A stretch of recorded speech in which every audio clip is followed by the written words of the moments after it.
Hello, everybody. Welcome to my channel. I'm Veronica Patik. I am a digital creator and I create content on self-development, mindset, and entrepreneurship. And I have a special guest today. This is Pierre-Alexandre Ponant from France. And Pierre is president for the movement for a resource-based economy and spokesman of the Venus Project. And today we are going to talk about how the resource-based economy will change our lives in the nearest future. And of course, about the Venus Project as well. Well, hello everybody. So I'm very glad to be here with you, Veronica. So basically, I'm going to introduce what resource-based economy is, right? Yes. Are you okay about it? Yeah. So, okay, so a resource-based economy is a different kind of political model which aims at solving the current problem we have today in society. So to find the roots of the problems, we have to think of what's useful for us in life and what's triggering the problems, you know? So a lot of people are thinking as money as a solution to solve the current problems. But if you think about it, what really brings worth to your life is resources. For example, just imagine that you live on a desert island and you have $1 million with you in banknotes. Does it make you rich, or does it enhance your life? If you don't have coconuts or food or resources or shelter, well, you can't do anything with your money. So what brings you happiness and wealth is your resources. So shelter, some food, and also it's technology. So technology, it can be very basic things. It can be a chair, it can be a ring bell, it can be a phone, it can be a fork, it can be sometimes more advanced technologies like internet, like artificial intelligence. It can be drugs and medicines. It can be computer. It can be whatever you could think about actually. So technology and knowledge are and resources are the three basic stuff we need to have a good life actually. So, and money today is the link.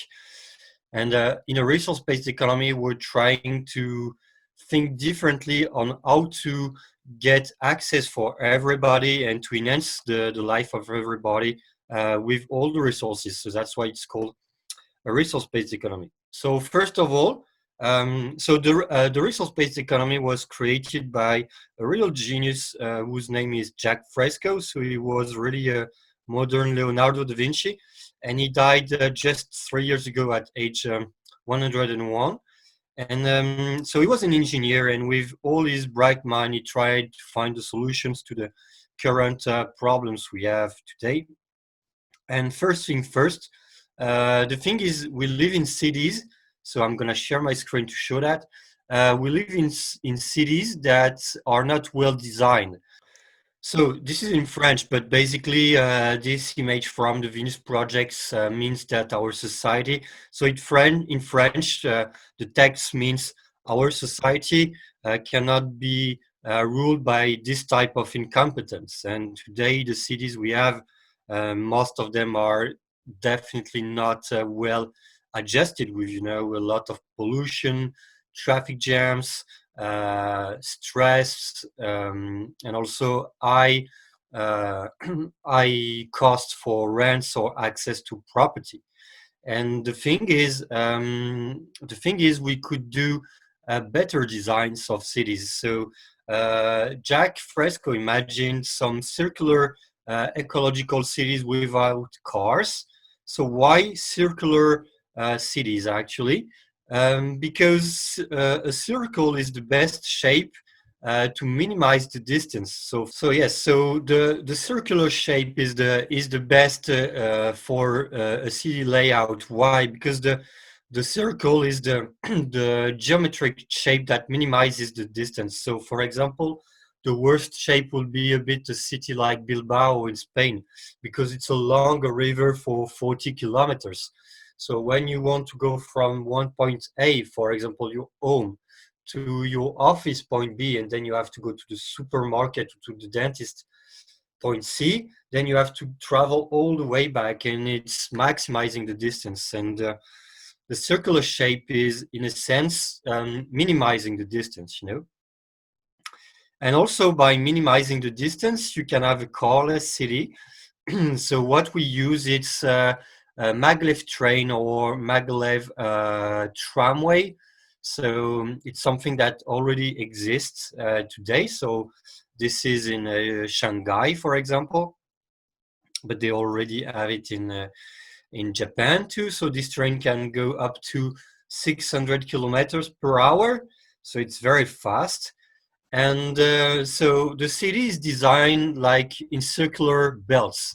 So this is an example of a city designs. To be honest, I don't like too much the design. It's nice in a way, but too much concrete. So I'm pretty sure you can find some even better kind of cities with more vegetal walls or less concrete. But anyway, don't focus on the design. The main aspect is the city layout. So in the center of the city, you can see that there is a dome.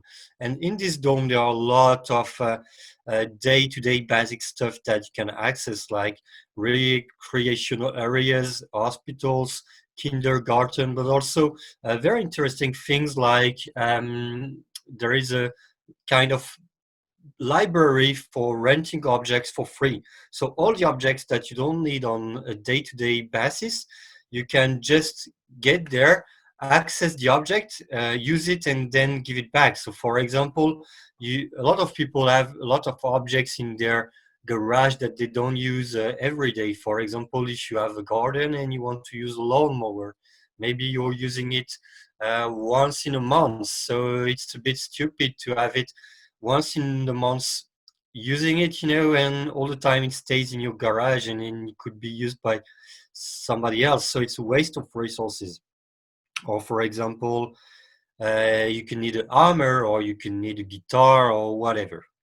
So this library of objects that you can get for free would be more interesting in saving resources. And also you can order the items on a tablet, and they can be delivered from door to door with a special pipeline tubes that are under the city, so you don't even have to move around. So basically, the belts are organized that way. So the first circular belt is the university and work place. Then around you find the houses and the apartments. Then you have the industrial belt, then the agricultural belt, and outside the energy belt. So everything is made like to minimize the distance, because the workplace and the apartments and the housing are closer to the center, and you can go from one point to the other of the city in less than 7 minutes, because it's very fast with the tramway and it's very well designed, so you don't need cars. So it's very different from the cities we have today with all the roads that are crossing themselves like spaghettis, you know. In your presentation at the Rocket Conference, you mentioned about the consumerism behavior, and you very nice explained about how we can use things at a community level, and not necessarily to invest in different things which we will use once or twice a year. And it is a lot of waste. Yes, this is a lot of waste, and so that's not the only kind of waste we have actually. So today today we're living in a profit-based economy in Yeah, comparison to yes. a resource-based economy. So the main drive for any action is to make money. Like when you get up in the morning, it's for making money, or when a company started, it's mainly for making money. So the drive is for profit, and it's very different from a use something for the kind of use. You use the product, and it's very different from making money. Actually, it is a very deep awareness when you understand what is going on, because we as human, we have naturally embodied in us this thing of meaning. You want to do something of meaningful, and when you realize that you go to a workplace only to, you know, to make an income to survive or to maintain your existence, and it is very how to say, it's painful, because you can't identify yourself like a machine doing something mechanically, and it doesn't matter it is on a shop floor or in the office. It is the same thing, but different level of involvement, intellectual or physical involvement in the process. So when you describe this concept of how corporates are focusing on profit and not on making something harmonious as a result, as an outcome of their production, or Yes, so exactly. I'm really agreeing with you on that. So that's just the city layout. So I'm gonna now show it's also a political model. So it's a very thorough thing. It's not only about city designs. mm-hmm. So basically, today we are really enslaved because we have some pressure. We have like a gun on the side of the skull every day in the morning. To We are compelled to go to work because we have to pay the rents, we have to get the food for ourselves, for our children, to pay the bills and so on. And if we don't do it, then we can have some problems. Actually, the homeless guys have a function in the capitalist society. They show you what's going to happen to you uh, if you don't like go straight on your paths. That's why they let the homeless guys in the street. They say, hey, so look at what happened to them, and if you don't go to work and pay your bills and pay your bank loans and so on, look at what's gonna happen to you. So the thing is, in our cities, everything will be free because we can use the best technology and automation to free people from work and also from this financial pressure. So the first thing you need, as I said at the beginning, you need the resources to live. So the first thing you need is some food and some accommodations. So the food will be free in the city, and you can say, wow, but how are they going to do it? Well, actually, the food can be, so we calculated that it could be 30 times cheaper. Why? So I'm going to show you. So this is some examples of hydroponics and bioponics and some robots we can have. So this is just some examples, but I could show you more. But the thing is, in a resource-based economy, there won't be profits for the traders or for I don't know the name, like in English, maybe distributors or the supermarkets. They make the profits out of the products. Actually, in France, I know that from every 100 euros of things you buy at the supermarket, only 6.5 euros go to the farmers. So most of the things are paid in taxes, are paid in for the traders, for the profits, for the administration costs, for the logistic cost, and so on. But the thing is, the cost of production is not that big. But also in a resource-based economy, we have everything produced on place, on site, because we have an agricultural belt in all the cities. So you don't need to bring your fruits and vegetables from Italy or Spain to France or England, because the workers are cheaper, and this is such a waste of resources and petrol and gasoline. So this is very stupid. This is a kind of stupid things we have today in the capitalist system. So we don't have all those costs, and also the bioponics are 14 times more efficient than the present agricultural system, and it's all organic. And we could use also permaculture, which is very nice. And you can use robots, and you can use machines that are automatized today, that can do automatized farming without any worker. And so we calculated that we could have the food for 30 times cheaper. So basically, instead of getting your food for between 300 and 600 euros per month, maybe it could cost 10 to 20 euros. So it's nothing. So we will give it for free to the people. So no taxes also from the state. And what about the housing? So today, the housing, we can make houses for a few thousand euros or pounds in England in less than 24 hours with no workers, actually, with 3D printing. So this is some examples of 3D printing houses. So it's basically a robotic arm that's putting the concrete. So we can use also some biological concrete, like hemp concrete, and they can make the house in less than 24 hours. And we have also some system that can put the pipes in the electricity with the crane. And it's very cost efficient, and it's so some 3D printers can make up to 10 houses a day, they made a building in Dubai recently like this, a very big building, all made with 3D printing. And we have also some brand new technologies like extrusion. So it's basically like the toothpaste model. So when you're pressing your toothpaste thing, then it's getting out with the shape of so it's round originally, but if you put I don't know, a horse shape, it could go out like a horse, and then it hardens. So this is the extrusion process.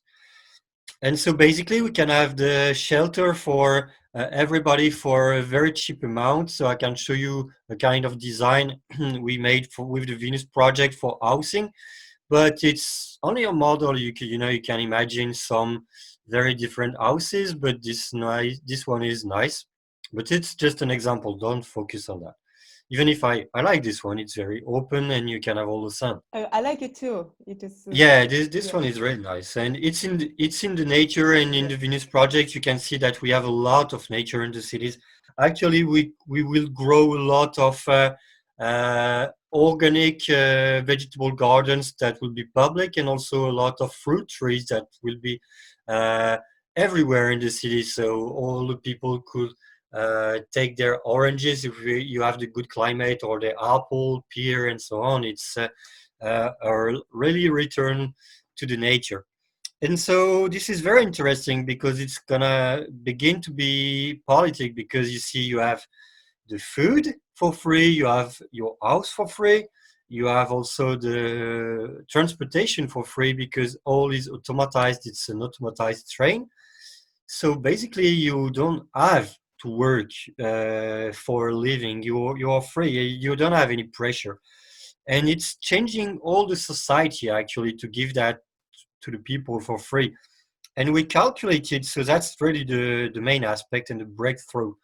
We calculated that 97% of the jobs would become useless in a resource-based economy. So you can say, wow, that's a lot. So 97% of the jobs. So what jobs will be useless? So it could be useless or automatized. So the kind of jobs that will be useless are the jobs that are here for capitalism, to make you buy or to protect the capitalism or the monetary system, but actually it's not producing any value. So for example, what kind of job it is? It could be luxury, it could be marketing and advertising, it could be finance, it could be insurance, it could be cashiers, sellers, because all that you could automatize or give it for free. It can be administration, accounting, fiscality, but it could be also policemen. Not 100%, but most of the violence today in society is born with, economic disparity and like side problems linked to the economic problems, so I think most of the violence will disappear. So maybe 95% of the police will be useless. So also all the jobs for law, so the judges, the lawyers, notaries, things like that will be useless actually. Also a lot of transportation jobs, because we don't need any cars in the city. So all the taxi drivers, all the automobiles we will have will be outside of the city, but it will be driven by a driverless system, so you don't need any school for knowing how to drive.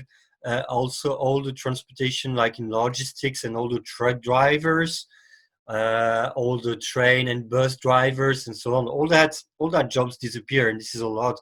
All the jobs also for the construction and building housing system, it could be automatized, all the jobs that could be automatized for agricultural and so on. So I could go on and on and on and on, but we calculated that all those jobs will disappear. But there are also jobs that won't disappear, that people do by passions. You don't need a monetary incentive to do it. So what kind of job it is? It could be being a writer, or a musician, or a teacher, or it could be astronomer, or it could be engineer, and so on. All those kind of jobs, it's a bit of a passion job. Great geniuses like Einstein, Tesla, Pasteur, those guys, they didn't make it for money. They make great discoveries because they were passionate about science.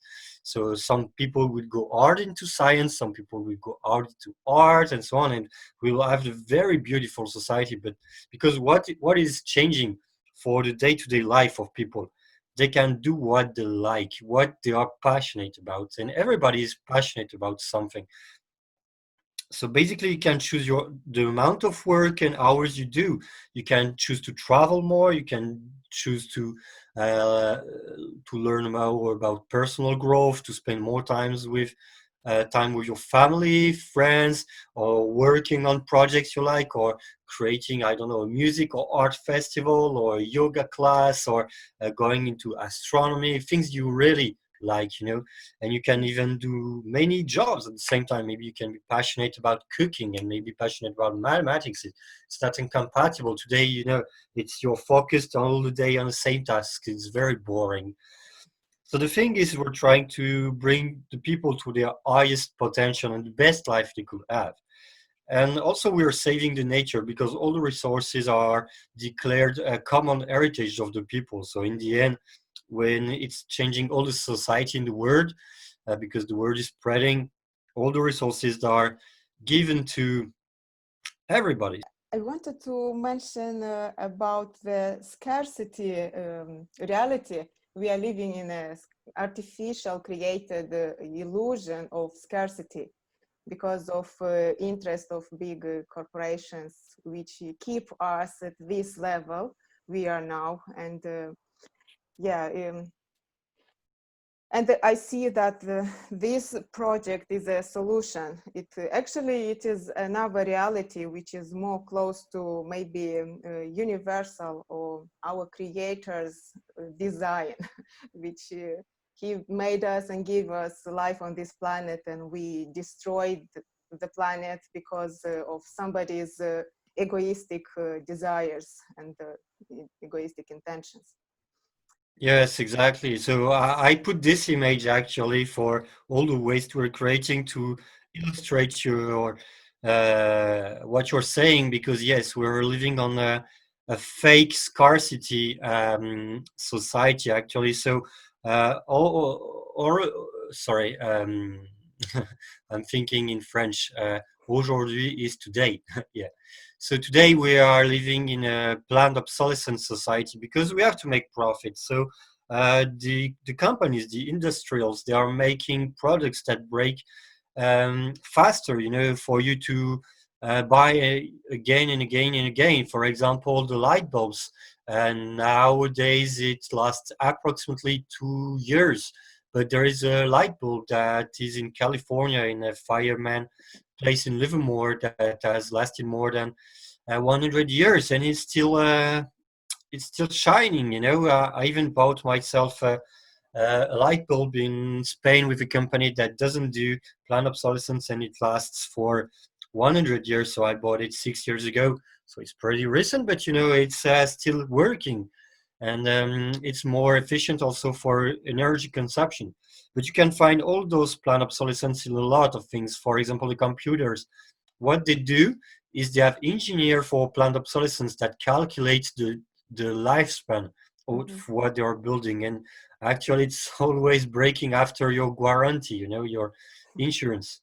For Yeah. that, they calculate it on purpose. So what they do is they put some components of bad quality and they put it near the place that sorry, I'm searching for my word in English and I don't get it, but um, I'm gonna make it so the place that is the hottest in the computer, so it's breaking easily because it's not on the good place that will be the colder, so it's getting warmer and warmer, and it breaks after a certain amount of months, But they do it also for the stockings of girls.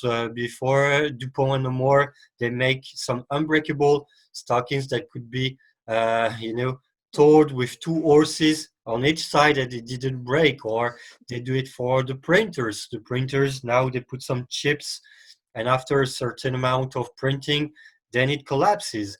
Or they make it for your TV, your washing machine, and so on. So because they need to sell. So if they make something that will last for all your life, they only sell once. So it's not interesting or for them. And also, it's better for them to sell a lot. For example, your car. When you're going to work, then your car is on the parking all day long for 8 hours, and it's waiting for you.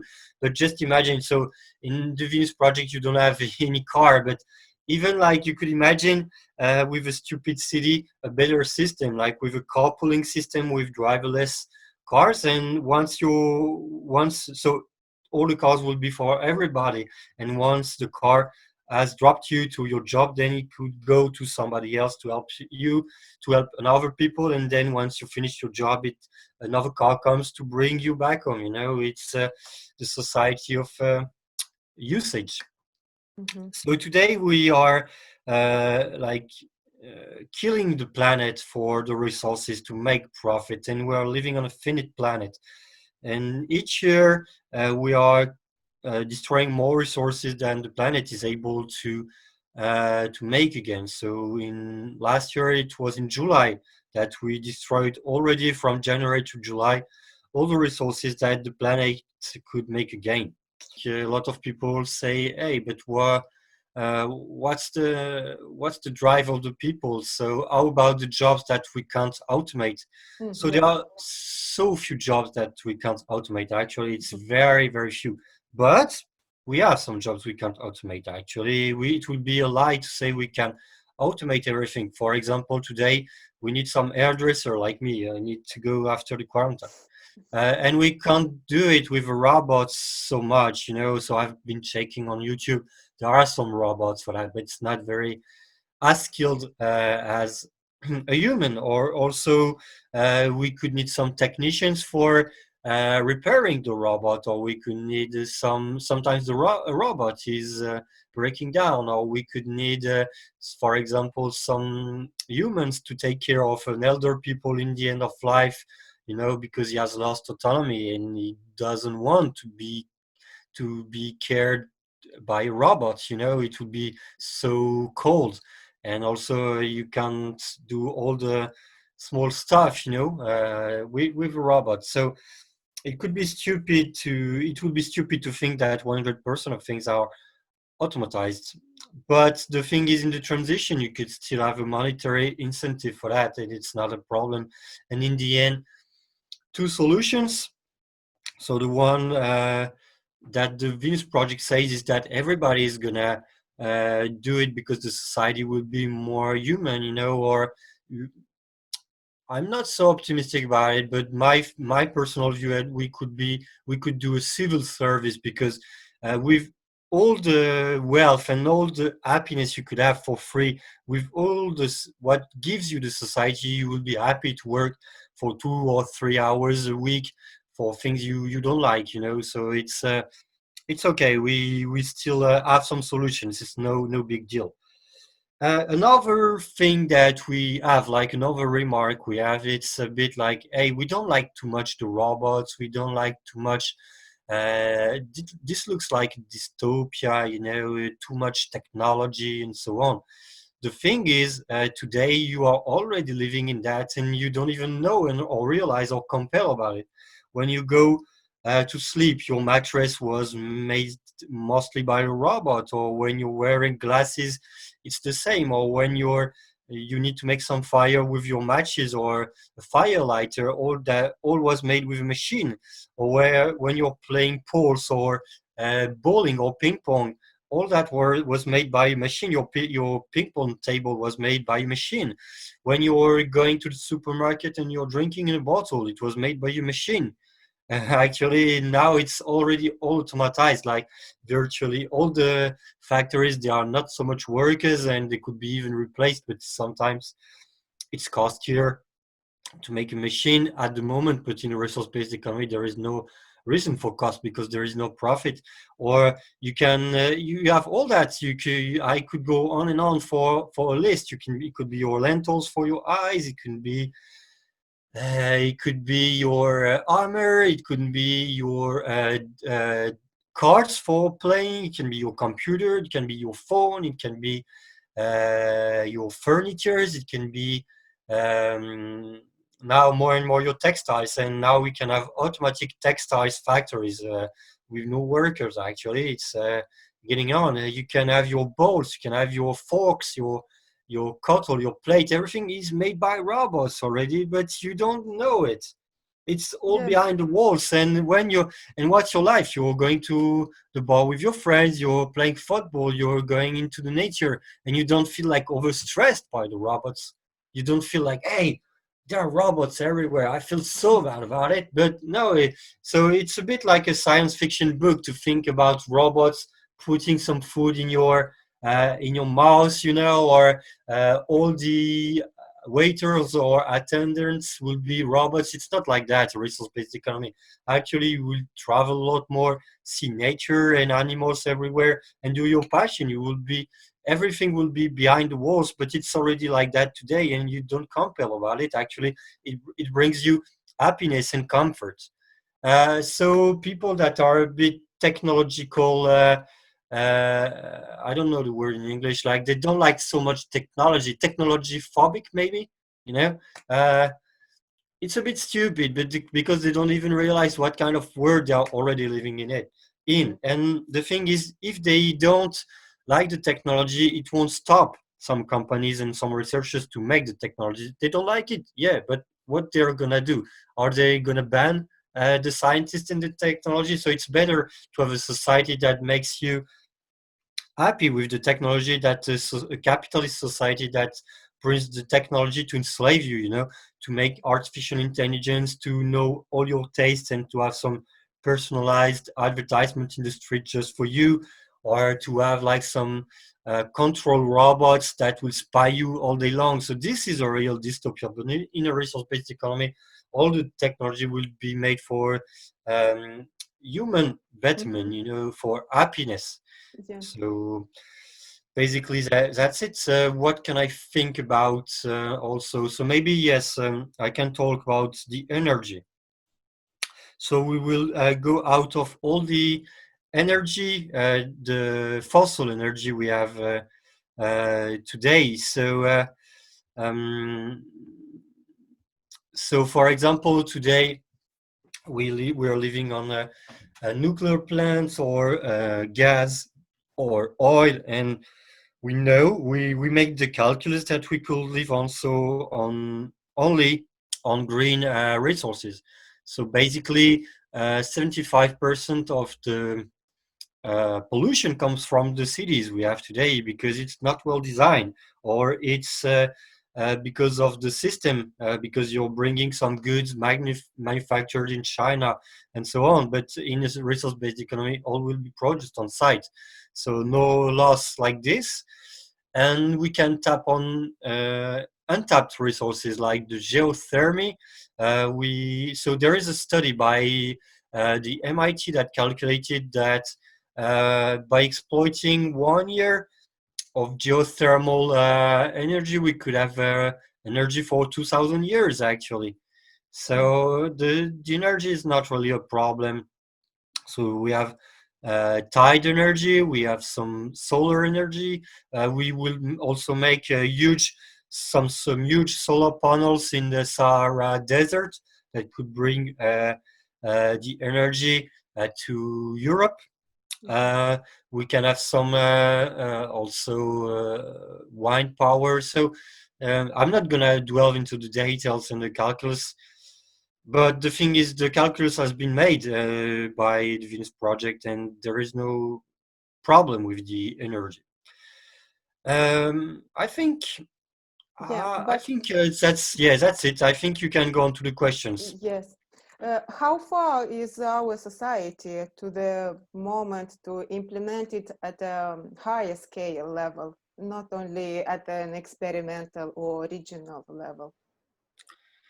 So, well, the thing is, for that you have to make everybody to know about the resource-based economy. So, but because basically, virtually all the people, when we are talking about it, they say, "Wow, but that's an amazing thing. Why didn't we know about it before?"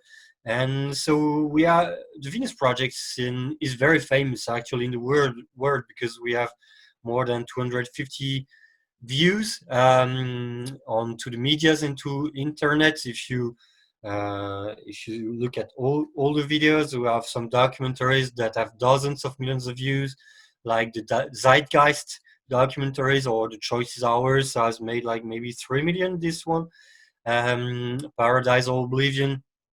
So everybody that is interested should look at those kind of documentaries on YouTube.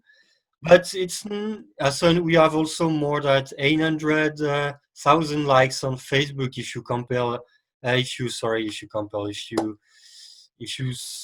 you join all the Facebook pages with the Zeitgeist and the Venus Project international page. So you see, it's a big movement. It's not a small movement, but we need more. And I think the thing is to spread the word and to also make some political movements, some associations, some teaching classes, some YouTube videos, some conferences. And I think once everybody will know about it, it will happen. Like it could be with investments, it could be with politics. I think the world is mature for that kind of Mhm. society. 8, 9 years ago, when I discovered Jacque Fresco and his concept, I was very, very touched, and my heart was struck because I had a belief and a hope that my children will have a better life on this planet. And I was thinking how actually in the movie at the end was a call to action to spread the word about this project and try to influence in a positive way and change the mindset of people that this change might happen in the future. And I was thinking myself, which way can I make a contribution um, to this movement to happen and spread into the world? And I had two thoughts, two way of thinking. One was based on fear because I was aware that it is quite a revolutionary concept, and if I will share that on Facebook and people maybe it was something a limiting belief that the companies will look on my profile, and when I will try to find a job, they maybe will see what are my values, and that could affect me in a negative way. It depends on what field you are working. Actually, before I was in the evil field, I was a financial engineer, and I stopped. So I know that if people, because I'm like, I'm talking badly about finance now so much. So of course, if they saw that, yeah, it would be bad. But now I left. So it depends on your job. Yeah, of course. Yes, and another way of thinking was that I didn't believe that I have a potential to make a bigger impact, but I thought if I will educate my children with these values, maybe they will have more potential to educate themselves and find an activity or job of passion which will lead through that change, you know? Yeah, yeah, yeah. And I don't want to manipulate or dictate them what they have to choose in their life. I want them to be aware of themselves and choose what they want to do in life. But yesterday I watched again the movie, The Choice is Ours. The choice is ours. Yeah, yeah. Yes, and at the end, Jacque Fresco talked about the new value system and the new technology systems.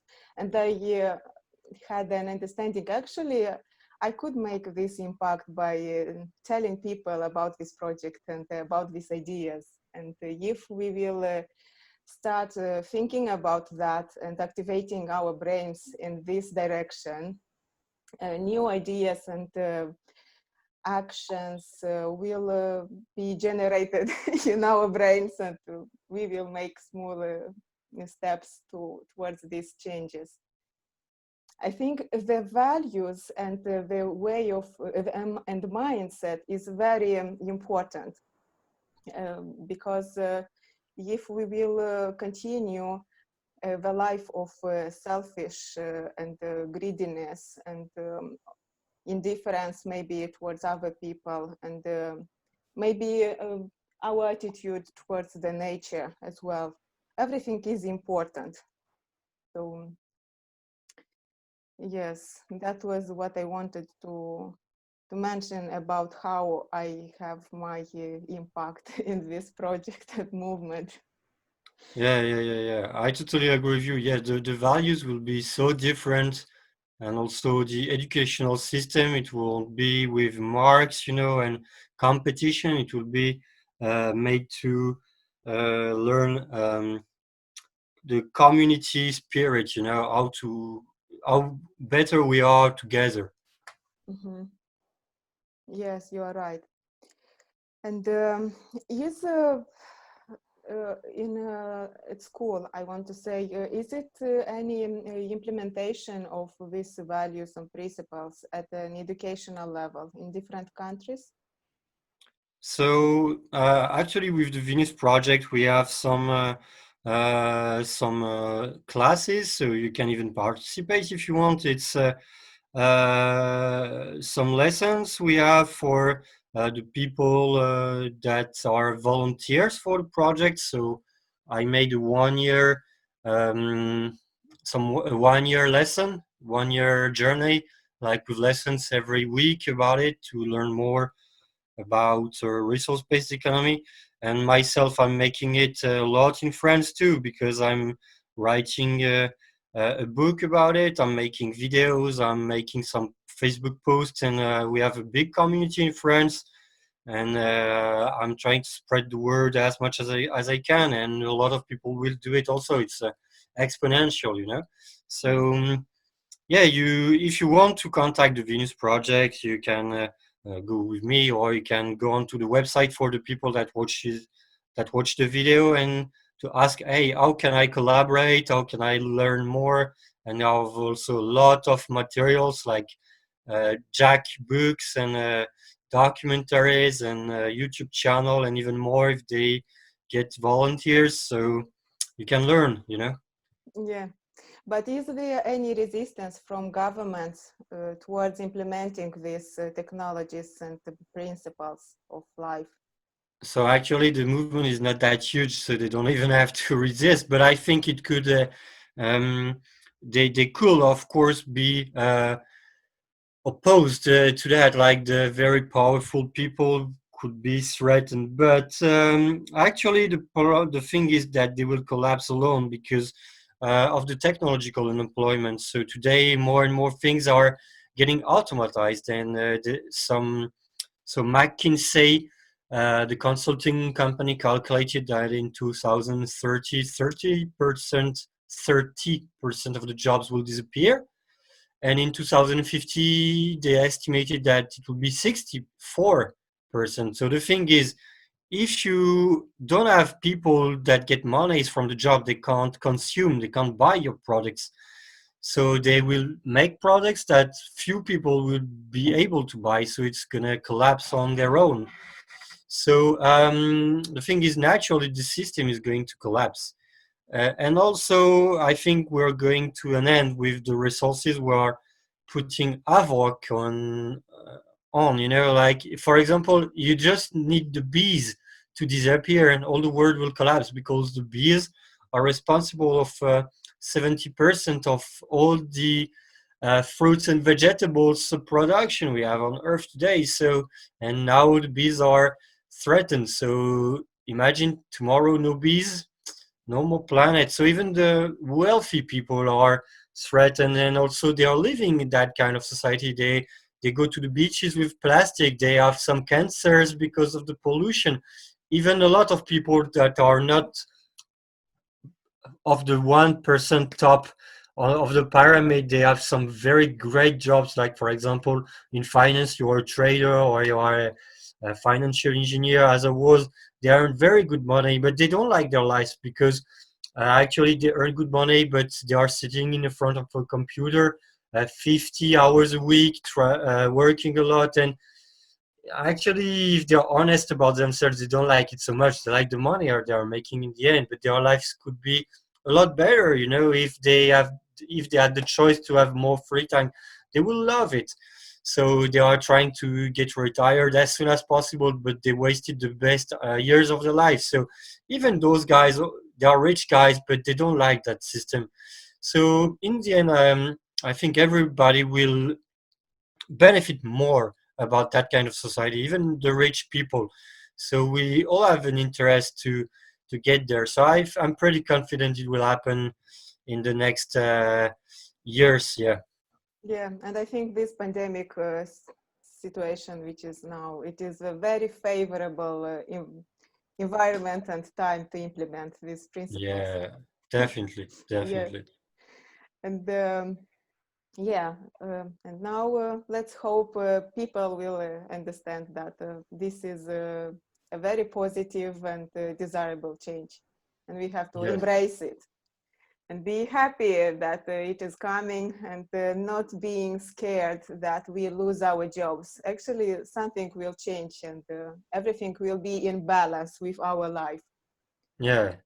Yeah, Exactly. thank you, Pierre. I'm so happy to talk to you, and it is a privilege because I told my children that I'm going to talk to you, and when they were little, I used to tell them about this project on our way to school and back, and I kept them entertaining and trying to create in their brains. A sparkle. What would be your last words to our listeners? I mean, if you liked the concept and this political system, just spread the word and get to know more about it. Go on YouTube, check the documentaries, The Choice is Ours, Paradise or Oblivion, or the Zeitgeist movies, and learn about it and think about a new kind of society with a positive mind. Yes, and I will put the links in the description of this video. Okay. Okay, please don't forget to subscribe, like, share, comment, and thank you, and have a good day. Bye. Thank you. Bye.